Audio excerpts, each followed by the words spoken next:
నేనండి మీ వదినమ్మను. ముందుగా వినాయక చవితి నవరాత్రుల శుభాకాంక్షలు. ఈ వీడియో చూస్తున్న ప్రతి ఒక్కరికి కూడా వినాయక చవితి పండగ అంటేనే, గణేష్ పూజ అంటేనే ప్రకృతిలో విలీనమై ప్రకృతితో జరుపుకునే పండుగ అండి. ఎలా అంటారా, మనం వినాయకుని పూజలో ఉపయోగించినన్ని పుష్పాలని, పత్రాలని, పండ్లని మరి ఏ పూజలో కూడా ఉపయోగించమండి.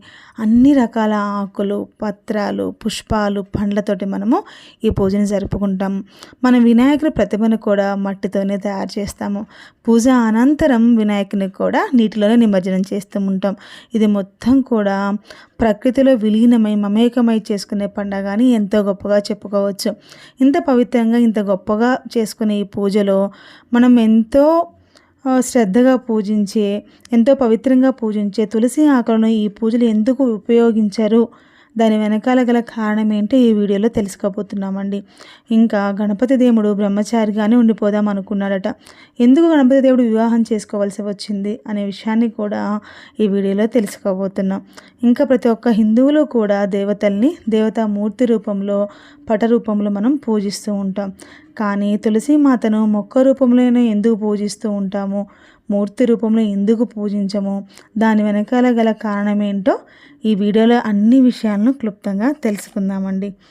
మనకి తులసి దళాలను గణపతికి వాడకపోవడానికి పురాణాల్లో ఒక కథ ఉందండి.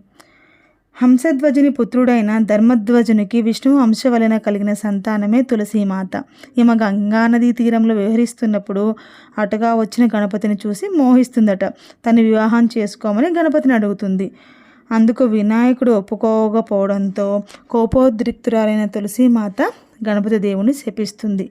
ఏమని అంటే, నీ బ్రహ్మచర్యం నాశనం అవుతుంది అని శపిస్తుంది.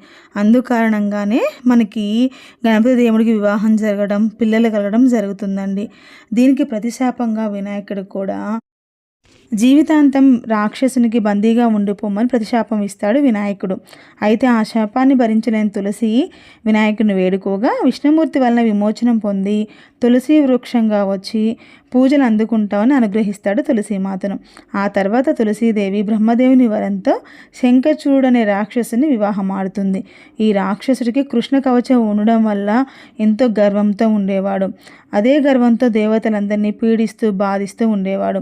తులసీదేవి యొక్క పాతివ్రత్య మహిమతో అతన్ని ఎవ్వరూ కూడా ఓడించలేకపోయేవాళ్ళు. అతనికి ఎప్పుడు కూడా జయమే కలుగుతూ ఉండేది. ఎలా అయినా ఆ రాక్షసుని సంహరించాలని విష్ణుమూర్తి తులసీదేవి భర్త అయిన శంఖచూడుని రూపంలో తులసీమాత వద్దకు వస్తాడు. గుర్తించలేని తులసీదేవి తన భర్తే అనుకొని విష్ణుమూర్తిని తాకుతుంది.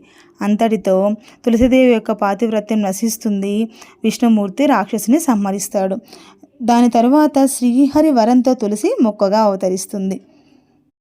గణపతి దేవుని శాపంతో తులసీమాత మొక్కగా ఉండిపోతుంది. తులసీమాత యొక్క శాపం వల్ల గణపతి దేవుడు వివాహితుడవుతాడు. ఇదండి దీని వృత్తాంతం. జై బోలో గణేష్ మహారాజ్కి.